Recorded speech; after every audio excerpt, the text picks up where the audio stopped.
Hello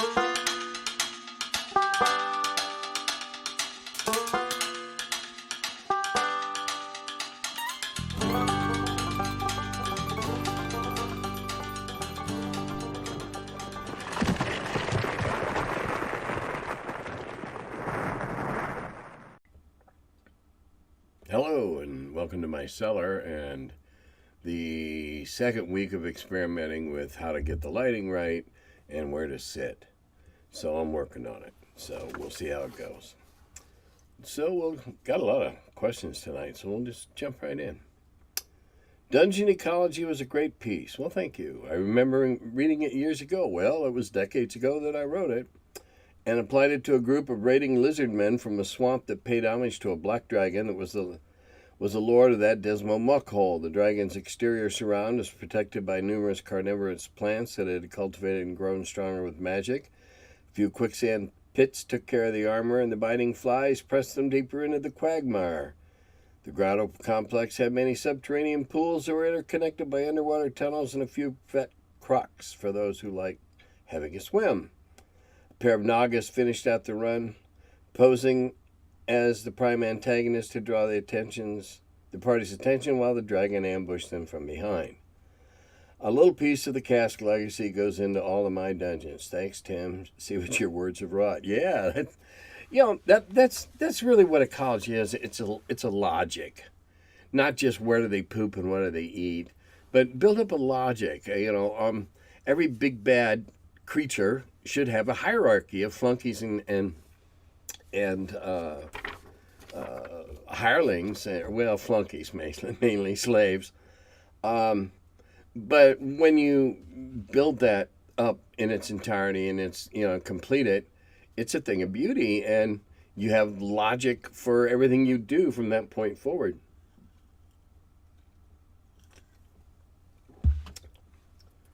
You make a statement that you're not saying that the way you play is the best way. It is just the way you play.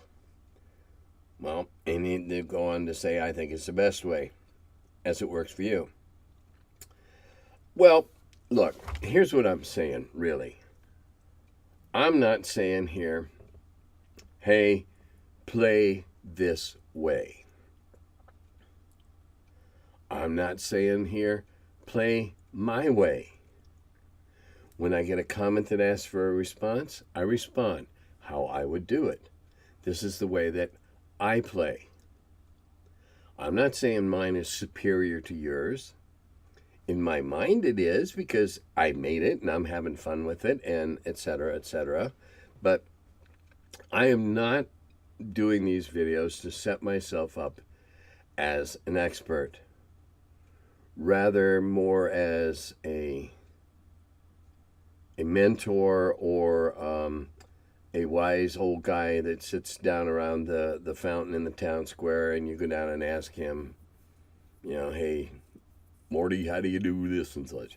Anyway, I appreciate what you're saying, and you see, okay, he goes on to say, I see arguments for this all the time online. People lose sight of the most basic tenet of D&D, and the one thing that I think is responsible for making it such a love thing.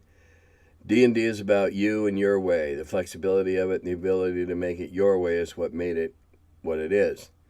Yeah, and in refutation of that, we've got something else later that goes along those same lines.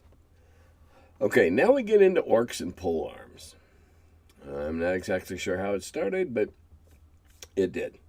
Because I got to remind you, I do these things pretty much off the cuff. I print out the comments maybe 2 hours before I go on tape, so just I can kind of ruminate on them a little bit. There we go. Orcs with polearms seems right to me. If Dave Sutherland's illustrations and the rules in the monster manual are anything to go by. They are suggestions. They're not canon. They're not dicta. They are suggestions. And hey, you might have a band of orcs that lives in your world that's just wicked good with bows and arrows. whatever, you know. You can have archer orcs, polearm orcs, okay. Now, this engendered another comment. It makes sense to me that a warrior race that subsists entirely off raiding and pillaging would use one of history's most common and effective weapons for foot soldiers. And in refutation to that, I'd imagine raiders would be better suited to using swords, hand axes, and other sidearms, more flexible for hit-and-run action skirmishing. Polearms are a fantastic battlefield weapon suited for mass combat, but less so for disorganized or small-scale melees. That being said, I tend to run orcs more as soldiers than raiders. They're obsessed with hierarchy and being given orders, live in camps, more like fortresses and villages, and generally act more like the cannon fodder of Sauron's armies than chaotic Viking analogs. Okay. Interesting. One thing's a good, one thing's a bad. All right. Now, by definition, a polearm. If an orc... Now, see, here again, we got to go, whose orcs are you using? Are you using the Uruk Hai that are almost as big as an average human in the movies? Or using something smaller. The point being that the polearm is putting a big wicked-ass blade out on the end of a stick so that you can chop somebody with it before they can chop you. So, if you're all 4.5 feet tall, a 6.5-foot stick is a significant reach. If you're man-sized, we'll say 5'10", well then, okay, obviously you're going to have maybe a 6.5 or 7. However, you're only looking at conventional polearms.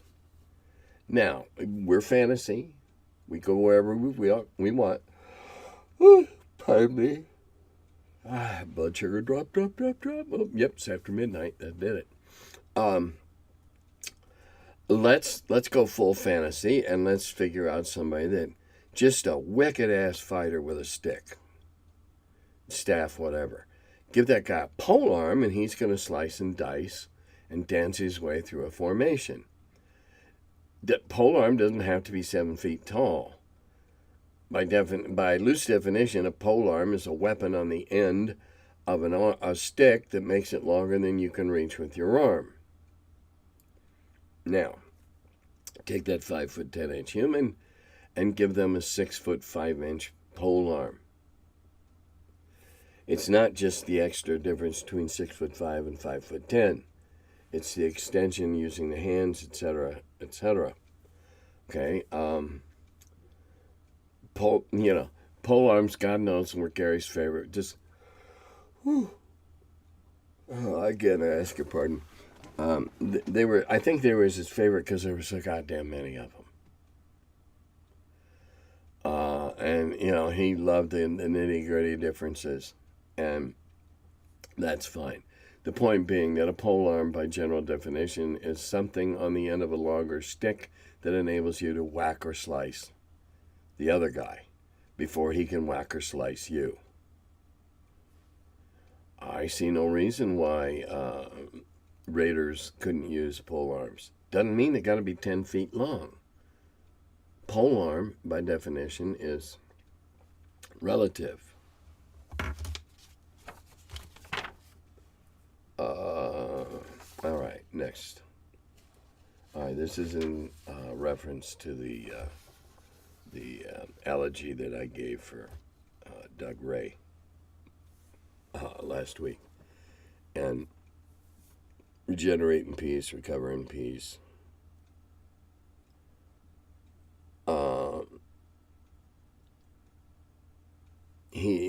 This person said it's a convention that he wanted to go before any others ever. And then the further comment was that at this moment he's still alive but in very bad shape. Let's hope for the best. The best is that it'll go quickly, smoothly, and painlessly. He's in hospice care. There's no getting better unless he gets one of these phenomenal automatic remissions, and that's not good. Doug has run his course. I hope he gets a couple, 3 extra laps so that the fans in the stands can tell him how much they love him. But when this tank's empty, there won't be any refilling. I'm going to miss him. All right. Pure cold science. Good is defined as what pleases the individual. That's the weird solipsism. Moral relativism attitude that's not going well for the world. It's a total anathema to the golden rule. Do unto others as you have them do unto you. The kind of person that thinks that way, you read about.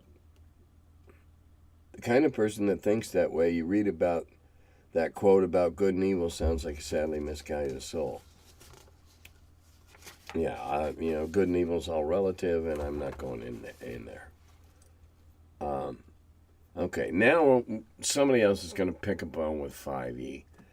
I believe it's valid to talk about here because it shows tendencies of where the game has gone and where the game might be going. The game being the big amorphous role-playing entity that began as D&D and now is however many editions, AD&D and all its clones. There are so many character races that used to be monsters. Kobolds, tieflings. See, I don't even know what the hell a tiefling and a kenku is. Wanti, fearbolts, goblins, bugbears, minotaurs. Okay, I know some of them. Wanti, I don't believe that was a monster when I was there. Most players don't play these monsters PCs for the role playing, but for the mechanical benefits. Yes, my point is exactly. That is the whole basis behind the beginning of multiclassing.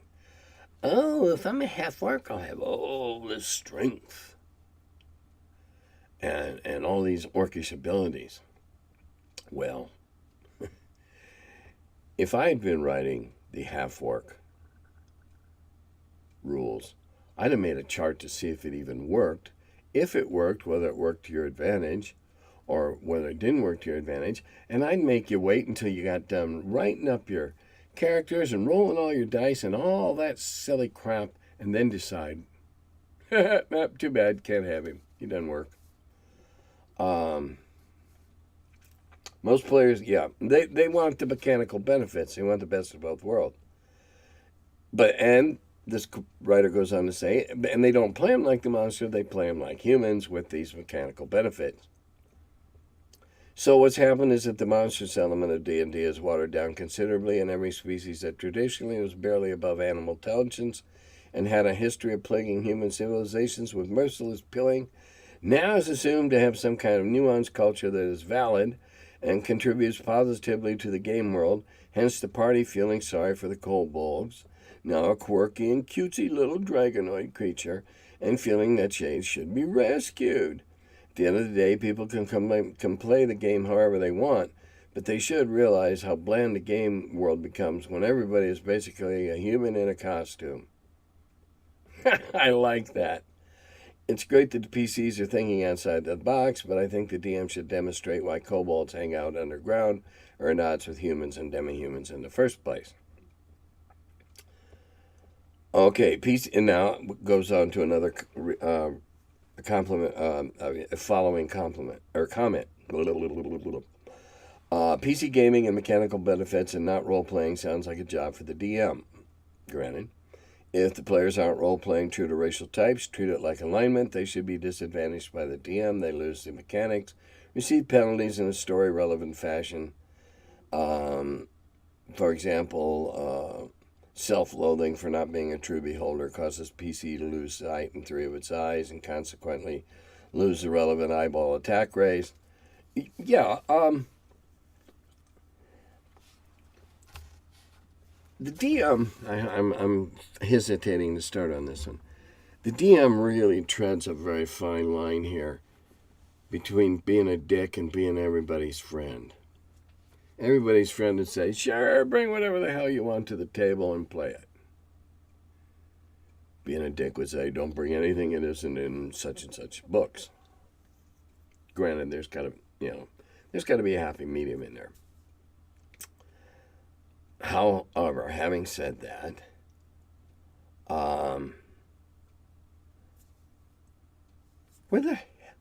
if everybody can be a PC, Hell, you might as well play cops and robbers. You might as well play, and again, this wouldn't be bad in and of itself. You might as well play in a campaign world where you are the cops. You'd probably get more opportunities for experience that way, because you'd be arresting bad guys and tracking down perps.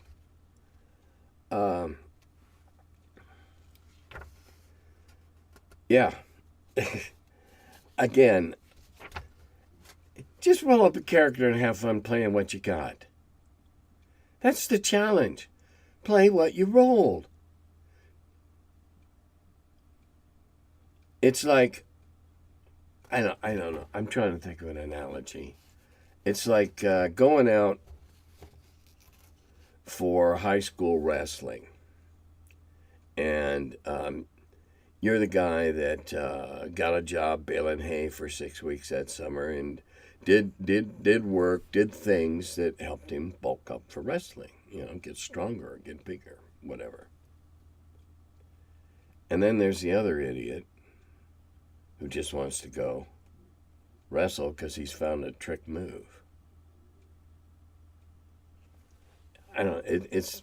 I have trouble getting too enthusiastic about some of this new woke crap, and feeling sorry for kobolds, bullshit. Sorry.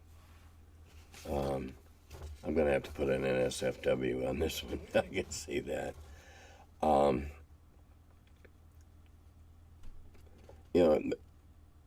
Okay. How along with players of these weird monsters have a responsibility to create a cohesive story, why these weird monsters can interact and integrate as player characters. Without that cohesive backstory with reason, why a bugbear can be a benevolent Wookiee sidekick to a human like Han Solo in Star Wars, for example, instead of a weird mutant, evil, butt-ugly goblin bear, it's incredibly childlike and ridiculous, and not the kind of game I want to get into. That said, comedy of the absurd, hyperbole, and exaggeration is some of the highest entertainment and fun. Okay. Further comment on this topic. The only way I can see around a player running a beholder, a roper, or some other off-the-wall creature is if the character was somehow polymorphed or whimsied into one and still had the mind of a character. Well, that's a really good point right there. I think as DM, I would simply tell him, no, I'm sorry, you can't be that. Because your mind, the way your mind patterns run and the way the rest of the parties run, you're going to be incomprehensible. You're going to be incompatible. You're not going to understand each other. No, that's a good way to do it. I always look for a nice way to do it that doesn't make me come off as a arbitrary dick. But I still give my way. All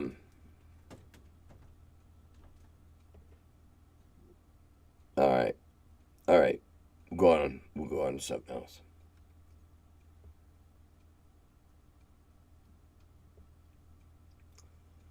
All right, so the person goes on to reply to that, and he's talking about a semi-famous scenario in Dungeon magazine where the PCs are a party of orcs. Well, I don't know about that. I do know that a few years ago, when Ironwind, who are the physical and moral successors of Ralph Partha, were doing a Kickstarter, I ended up writing an adventure entirely. All the PCs were orcs and goblins. They got to go get their evil on. They got to fight some, good stuff. And so it can be fun to be the bad guys every now and again. Now, that said, I know of a group, and I say I know of because I know at least one of the members, that's all they do is play evil. Of course, a bunch of them are ex-cons. So that might be something there. I don't know. Anyway.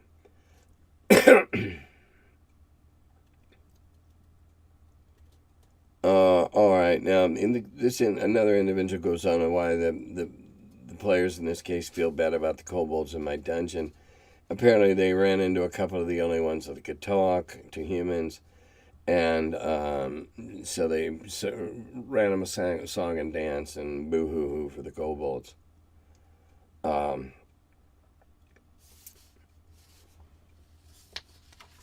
mileage may vary. Remember, mine's not the best way. Mine's the way I do it.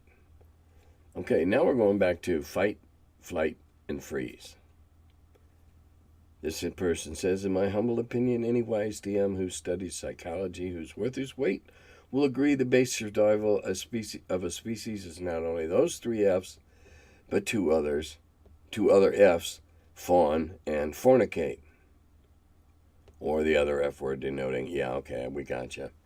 I don't know about fawning. I don't know that that's, I think that's a learned survival technique.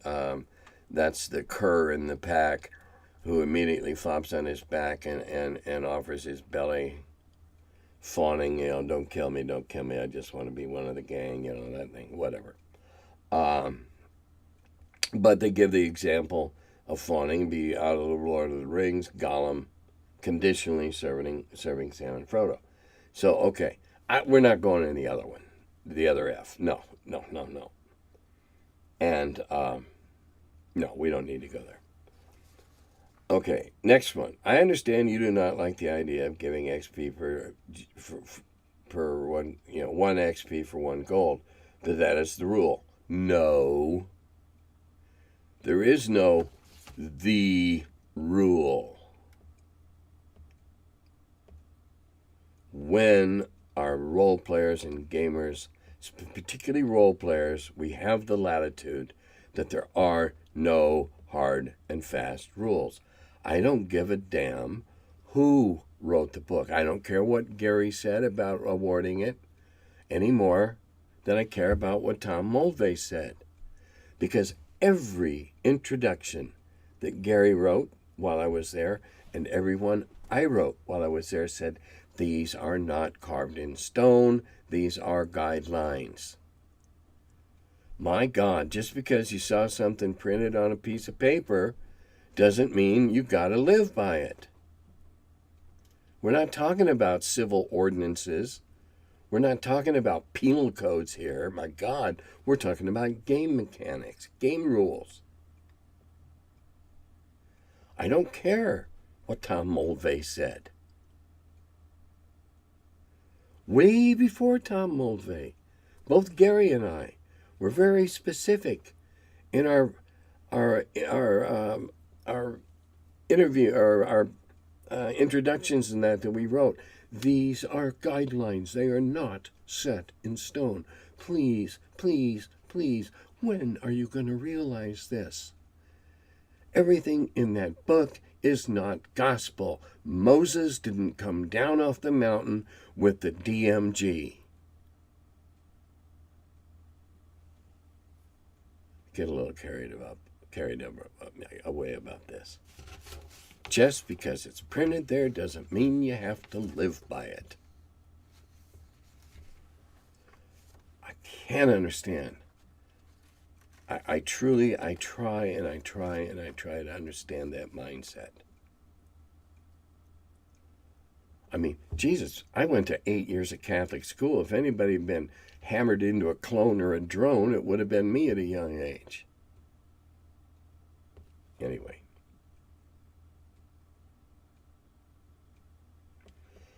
He says, I do understand your opinion is just your opinion, but please realize I'm not just making stuff up. I know, I don't care. No offense to you, poster. But the mindset that you propound, is warped and limited and myopic.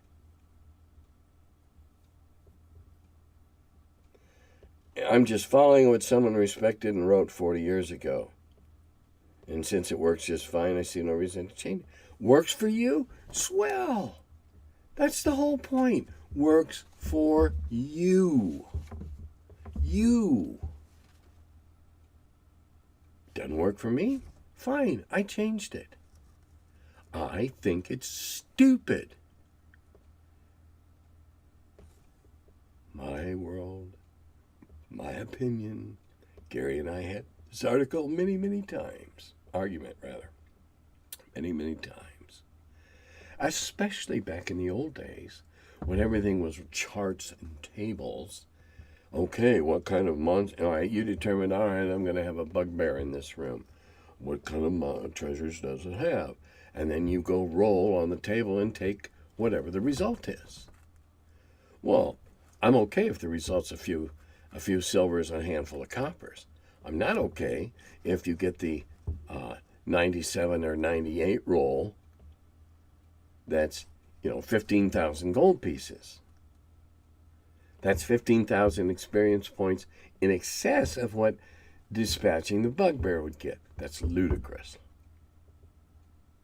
That's why I went away from that from the beginning, because there was no logic to it. The charts have no logic to them. And I was just as guilty as many of the early players, and I did what the chart said. Oh, okay, it's got a treasures D and E. And holy cow, this room's just brimming with goodies. That's what the chart said. That's when I started learning to think without the charts. Hope you have time for a brief throwback to your time travel to Lake Geneva circa 76 question, and taking it back in a future slant on things. What item would I lift and what downstream consequences would it cause? I would have kept all the original chicken scratch shit that I got in the peach basket that made up Blackmore, and proved once and for all who the creative genius was. That's what I'd have done. Now somebody else says, I'm thinking maybe Arneson or Gygax had some unique personal effect. A knick-knack in his office that everyone would know as a lighter or whatever. Something that I would remember. And then they'd take it back to 2021 and post it on eBay for a quick 20 grand. Well, as it happens, excuse me while I stand up and you can stare at my belly, I have something that's right down that alley. These were given to me by Gary and told to me by Gary that these are the figures that were the first giants in the Greyhawk campaign.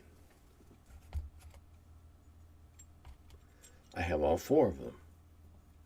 He gave them to me when we moved into the gray building. In my office, it was rather bare and barren looking. And he said I needed them. And he gave them to me, and I put them on my desk, and I've had them ever since. I don't know. What are they worth? I can't even figure out what they are. I've tried to identify them so many times over the last 15 years that I've given up. They're probably something that was sold in a museum or something of that nature. They have no manufacturer's marks on them, and they're white metal. But those were originally the Greyhawk giants. 4 of them, just like there were originally 4 types of giants. Okay. What else we got left? Not much.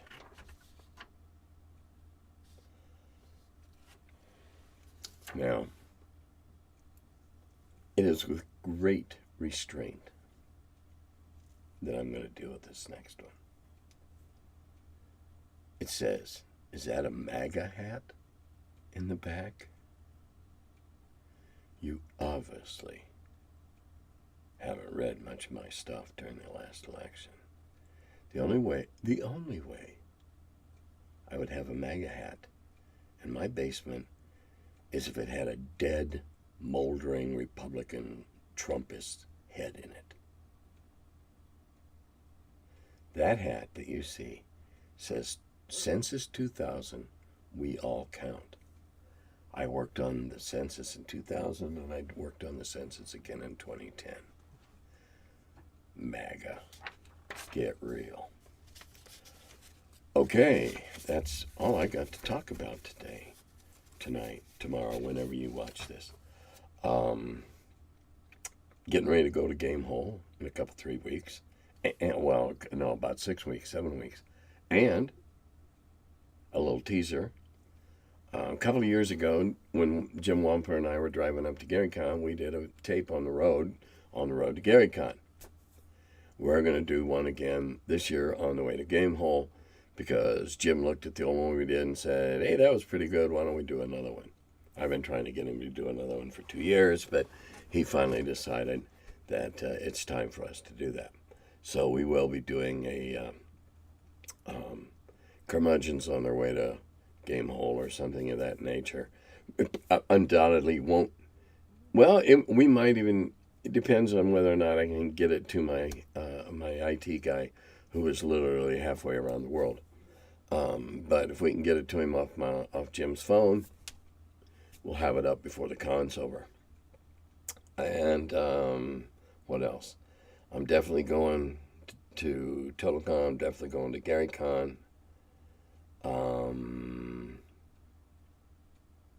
That's all I'm committed to at the moment. Oh, I'm going to a con here in Cincinnati in January, I think. It's just a little local thing, 2 days in one of the big hotels. But I said I'd attend and run a game or two. I'm going to be. This is potentially important.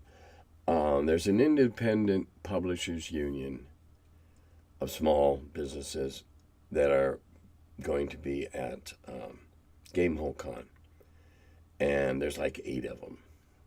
And they got together with the booth next door, who was this one guy, and they put them together. So it's going to be one giant big booth with, I don't know, 6 or 8 or 9 different product lines. Nothing big, none of these guys are big.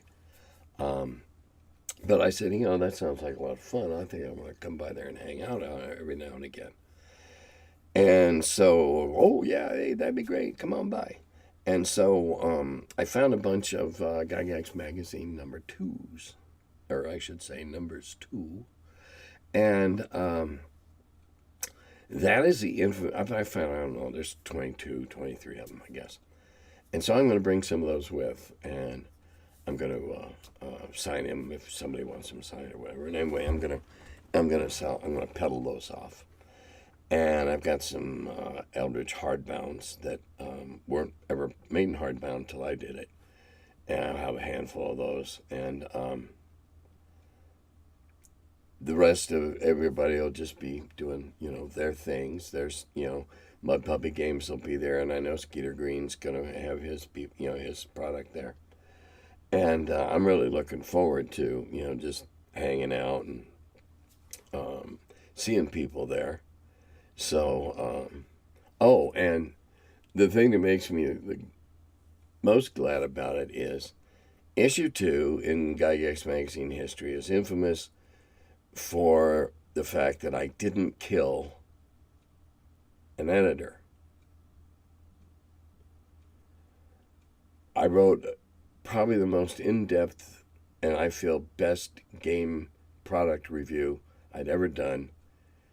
And an individual that was assigned to edit it did not know what the hell she was doing, had no concept of how to edit or lay out a game article, butchered it, and left pieces out willy-nilly. When it came out and I saw it, after I put the top of my skull back onto the rest of my skull, I called up the person that had got me invited with this and told him that was it. I was done. I quit. Goodbye, all of you. Oh, God, no. Oh, God, no. Oh, no. So eventually there was a web link that had the complete article as originally written for anybody that wanted to go and find it. I'm going to make that available again. I'm going to print up some stickers and I'm going to stick them right in that magazine article and say, this is butchered all the crap. Here, go here. It'll be at a Mud Puppy Games address, and the entire article as it was written will be available there for anybody that gets the magazine there or already has the magazine and wants to know what that article is supposed to be like, because I got to admit it didn't make a hell of a lot of sense. And it for anybody that never read my stuff before, they had to think I was some kind of miserable hack. And I have not forgiven the person who did it. And if that person to wherever bring it up again, I might be up on homicide charges. Certainly assault and battery. But anyway, it'll be available now. Finally. Yay! And I'm thinking about doing an in-depth on Black Seas, because I'm really enamored of the game. And it only has a few minor issues like fiddly pieces. But that's another day. In the meantime, wear a mask. Well, in the meantime, if you aren't vaccinated, you better be. Because I'm beginning to believe that anybody that doesn't have a medical reason to not get vaccinated is an idiot. And I don't know that many idiots in the gaming industry and the gaming hobby, because you have to have a certain modicum of brains to even take up the hobby. I'm going to Game Hold. Their policy is you got to be vaxxed. I am double vaxxed. I will wear a mask. If I'm in a room by myself with just my group, and I have a unanimous, and it will be done in secret, unanimous vote that it's okay, then we won't. Because obviously we're all vaxxed, then we won't wear masks in the room only. But everybody, I use no cards and stuff anyway. Everybody has an option to vote anonymously, yes or no. And if just one person isn't comfortable, I'm okay with that. Because we're supposed to be there having fun. So, have fun. Take care. Dodata Govi.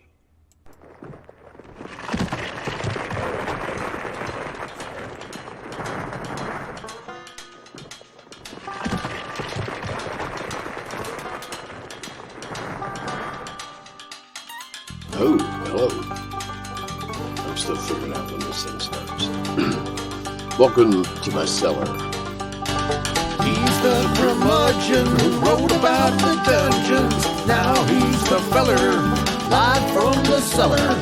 Talks about D&D and old school RPGs. Still quite a feller, the curmudgeon in the cellar.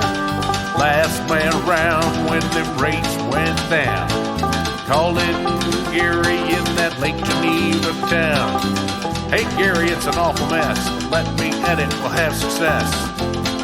D&D and Dragon Magazine. He's the curmudgeon who wrote about the dungeons. Now he's the feller, live from the cellar. Talks about D&D and old school RPGs, but he's still quite the feller, the curmudgeon in the cellar. Magic missile, it's a mortar shell. Make it hit in the first level spell. Brought psionics to the game to attack that wizard's brain. ESR and fantasy, collection of micro armory. Titan with tramp under a tree, high as could be. He's the curmudgeon who wrote about the dungeons. Now he's the feller, live from the cellar. Talks about D&D and old school RPGs, but he's still quite the feller, the curmudgeon in the cellar. Still quite the feller, the curmudgeon in the cellar. Curmudgeon.